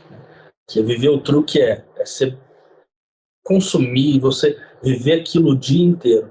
E com o desenho eu fui muito para essa linha, assim. É de sair na rua e se olhar para tudo e tentar ver aquilo como desenho. É você tá andando de carro e olhar para os prédios e ver linha de perspectiva. É você olhar para o lixão que está no caminhão e falar, poxa, isso aqui dá um bom lixão para eu colocar no produto cyberpunk que eu estou fazendo. É marca de chocolate, pode virar uma marca de chocolate de alguma revista. Então, essa ideia de viver o truque, de estar o tempo inteiro pensando naquilo, fora todas as coisas de adulto chata que a gente tem que pensar de vida, é uma coisa que eu acho importante, assim, para quando você for desenhar, ficar mais natural. Então, você vai desenhar um carro, você não tem mais que ficar lembrando de um carro específico. Você tem uma noção de como é que são as coisas ali naquele universo. Eu fiz muito isso para poder desenhar essa revista. Entendi. Cara, o que eu mais estou achando massa nesse papo da gente é o fato de juntar toda essa linha de raciocínio, de você ser um cara extremamente disciplinado, motivado, eu acho que até pragmático naquilo que tu faz, porque quando você se dedica a fazer amostras o tempo todo para alcançar a melhoria do seu trabalho, a entender o seu estilo, até o ritmo que os seus clientes precisam, isso lhe gerou várias outras oportunidades sem você perceber que o tempo todo tu estava focado em um objetivo. Independente de chegar no spawn cyberpunk, mas eu acho que o Zé Carlos, ele estava o tempo todo dentro disso de uma forma, sabe, focado, determinado. E quando eu via tuas amostras no período que eu tive a oportunidade de ver o teu trabalho, logo tu tentando entrar, algumas pessoas já falaram de você e tal, e que eu olho para hoje e vejo, que eu digo para você que daquela época eu já conseguia saber quando era você, e hoje, de uma forma mais lapidada, tá bonito de ver, e eu consigo enxergar o Zé Carlos. Você realmente gera em tudo isso que você falou até agora um puta de um incentivo para quem está começando. Eu, por ser seu amigo, eu tenho muito orgulho de ver essa fase da tua história e saber que você, nesses... Porque não é uma coisa do Zé Carlos há 5, 10 anos. Não, é uma história de vida, cara. Né? E eu acho que isso vai ser legal para o cara que é teu fã hoje, ele sabe por que ele é teu fã. Você tá dizendo para ele, ó, eu tô fazendo isso para você como fã para fã, cara. Que é uma coisa que você falou no vídeo. Isso é uma preocupação que eu tenho, cara. Eu acho que não pode virar uma máquina, né? Você não pode virar uma máquina e só reproduzir aquilo ali. Você tem que ter uma noção do que as pessoas gostam, e eu acho que a maior noção disso é só você ainda gostar. Às vezes eu lembro de um comentário de um artista quando eu tinha 20 e poucos anos. Não vou comentar qual é o nome porque não é o caso. Mas ele estava numa entrevista e ele deixou bem claro que aquilo era um trabalho profissional e que não era uma questão de se divertir ou não fazendo aquilo. Ele tinha que entregar as páginas, ele tinha que fazer, era o trabalho dele como qualquer outro. E aquilo ali me soou muito triste, sabe? Porque não é assim que eu vejo. Assim, não que seja errado o que ele faz, mas o nosso trabalho de criatividade, o nosso trabalho, ele não pode entrar nessa fase maçante, eu acho. Senão você acaba fazendo algo automático e isso reflete no seu trabalho, né? Você acaba só mantendo aquelas 8 horas, 10 horas, 2 horas por dia de trabalho para você receber seu dinheiro. Então, eu tento manter esse jovem ali, pelo menos na mente, aquele adolescente que gosta de ver filme de super-herói, que gosta de dar cara de super-herói, para poder manter o meu trabalho vivo. E até fazer o dia a dia de trabalho, que nosso trabalho é muito maçante, né, diariamente, ser legal. E para isso eu preciso gostar, né? Não tem como. E aí acaba que a gente entende um pouco do leitor, porque, poxa, todo mundo que desenha quadrinho hoje, eu acho que não existe um desenhista de quadrinho hoje que não lia quadrinho. O cara caiu no colo lá e ele foi desenhar quadrinho. Então, a gente tem que lembrar desse mais novo, né? O artista mais novo que estava ali dizendo porque ele queria desenhar aquele super-herói. Então, eu tento manter isso. Não sei se eu consigo até o fim da vida, mas por enquanto tá indo. Porque a gente cresce, a gente sabe que tem as responsabilidades, mas o fato de você sentar e se divertir, eu acho que é muito motivador. Para você fazer sentido para você sentar ali, entendeu?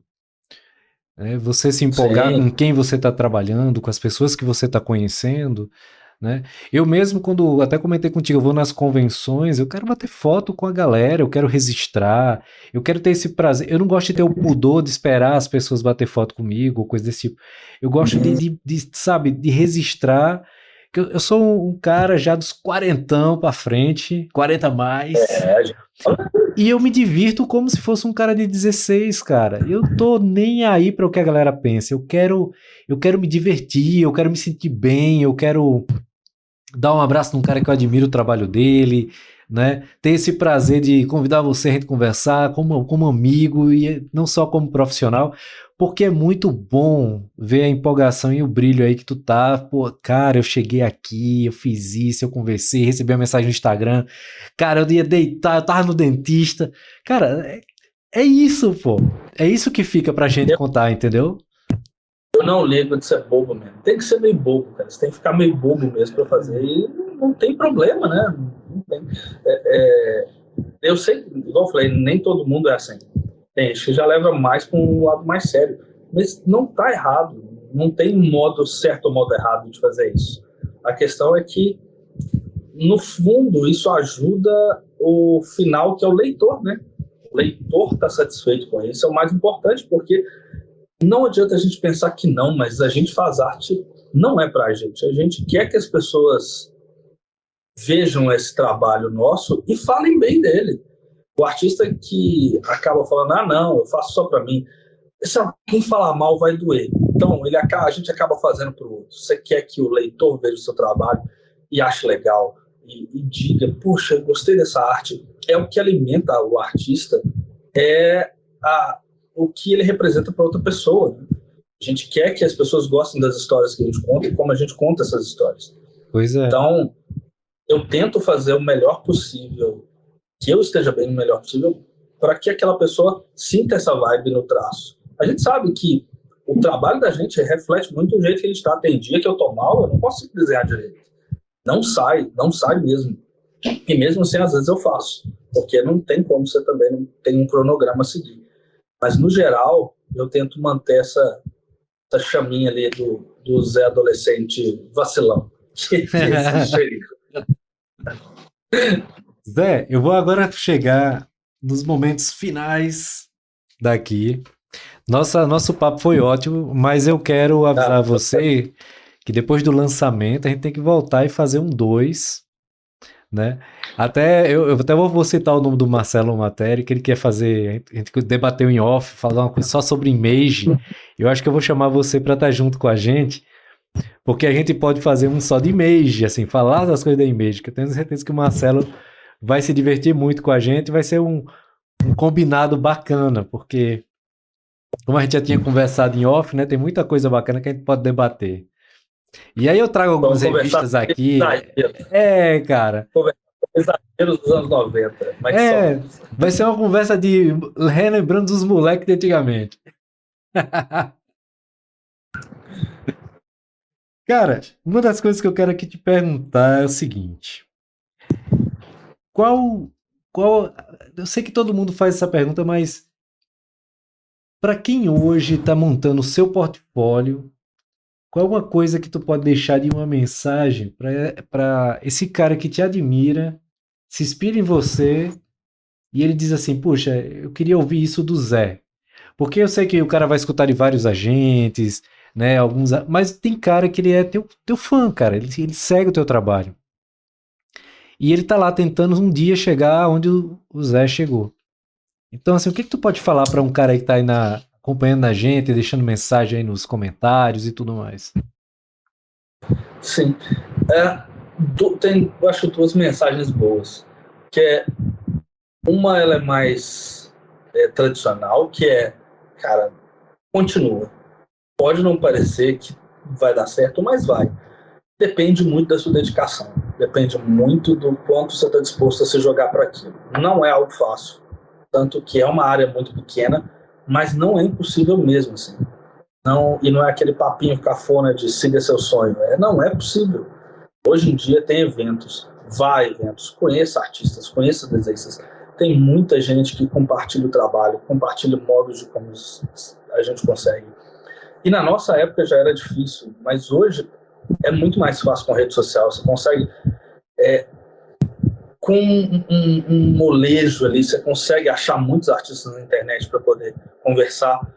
Mas eu vejo que o grande problema da galera que está começando é a tradicional preguiça. Então, não tenha preguiça. Se esforce. Desenhe o que você não gosta.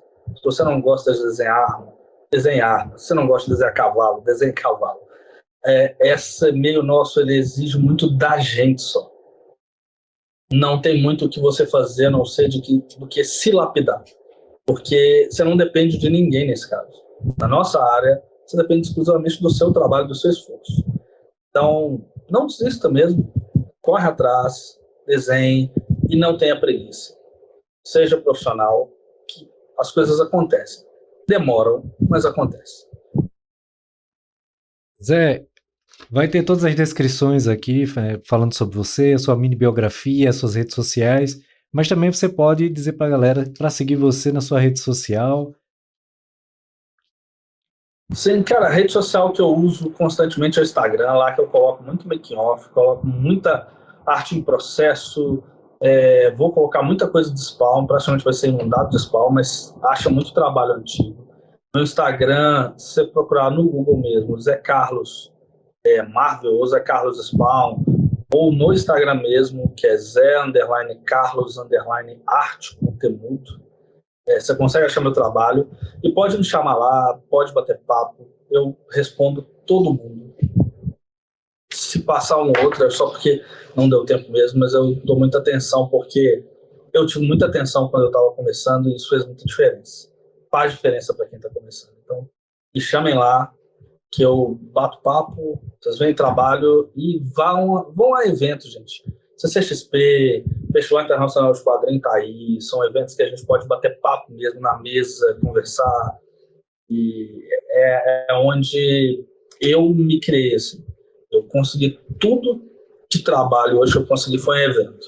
Foi indo, conhecendo agentes, conhecendo pessoas como você, como o Joe Prado, como outros tantos artistas e quadrinistas que dão dicas e te botam num trilho, porque é uma profissão muito solitária ali na mesa.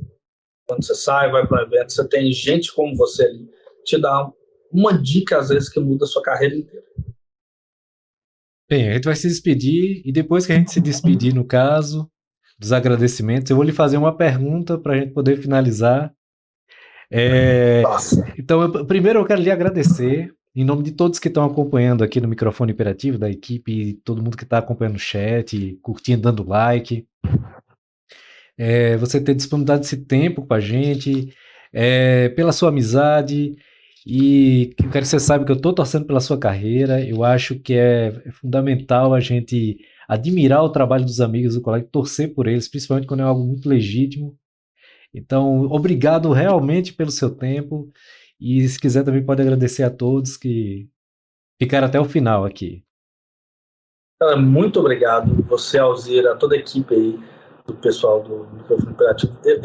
Eu fico muito feliz de poder conversar com você, a gente ter conversado lá atrás, quando estava começando, e agora a gente está aqui junto conversando com esse projeto maravilhoso que você está fazendo, e é tão legal porque é de um nicho que precisa de mais divulgação, que é o quadrinho. Ainda mais hoje em dia, com tanta IA aí tentando fazer o nosso trabalho por nós, mas é muito legal ver que tem gente ainda que vê a importância do nosso trabalho. Então, muito obrigado pela oportunidade, obrigado mesmo, todo mundo está aí. Eu volto assim que tiver outra oportunidade. Espero que todos vocês fiquem bem e sigam lá, gente. Trabalhe. Quem estiver aí no meio querendo trabalhar, corre atrás da gente que a gente ajuda. Bem, Carlos, então a primeira coisa eu quero saber é o seguinte: existe a nossa pergunta que é o mais nunca. Mas o mais nunca que você voltou atrás. Qual foi a coisa que você disse mais nunca? Pode ser um livro, um filme, uma HQ, uma situação que você disse mais nunca, mas você voltou atrás e disse, cara, não era tão ruim assim, ou eu acho que eu tenho que tentar novamente. Então, qual foi o seu mais nunca que você voltou atrás? Cara, ironicamente, quadrinho americano. Eu fiquei muito tempo falando que era uma bosta, mas nunca volto pra... É horrível. Olha onde eu tô agora, sabe? É engraçado ver. É o que eu mais voltei atrás. Eu era aquele mangazeiro chato que odiava quadrinho americano. Então, olha aí. Zé, muito obrigado. Pessoal, você que acompanhou a gente até agora, já sabe, você pode acompanhar a gente pelo Spotify, você pode acompanhar a gente pelo YouTube. Também, você que está em qualquer outra plataforma das nossas redes sociais, lembre-se, sempre vai ter alguma coisa diferente lá no Instagram, no TikTok, que você pode acompanhar, curtir, comentar. E, claro, sempre vai ter o link para você ir lá no nosso convidado. E hoje o nosso convidado misterioso, que foi revelado é o Zé Carlos, com história fantástica. Com certeza ele vai voltar aqui. Quero agradecer também ao nosso apoiador, o Rascunho Studio. Então, você que quer fazer um curso de desenho, já sabe, aqui em João Pessoa tem Escola Desenho Rascunho, onde você pode fazer um curso muito legal, aperfeiçoar o seu desenho, aprender perspectiva, composição, narrativa e muito mais. Então, você que quer seguir, já sabe, tem aqui o nosso QR Code que você pode escanear aí rapidinho, já virar um seguidor. Também lembrar de seguir o Zé Carlos, vai estar na descrição. Então, não esquece. Cara, gostou dessa entrevista? Dá o teu like, marca os teus amigos, segue a gente no Microfone Imperativo, segue o Zé Carlos, que cara, em abril, no dia 10, vem novidade desse cara. Tu não vai deixar passar lá de estar conferindo na rede social do cara, né, cara? Então, vamos lá. Então, pessoal, muito obrigado a todos que participaram aqui desse episódio Microfone Imperativo. E a hashtag que vai ficar na descrição aqui nos comentários é Zé Spol. Bota lá. Chegou até o final? Hashtag Zé Spol. Grande abraço a todos e até a próxima. Tchau, tchau, pessoal. Valeu, gente.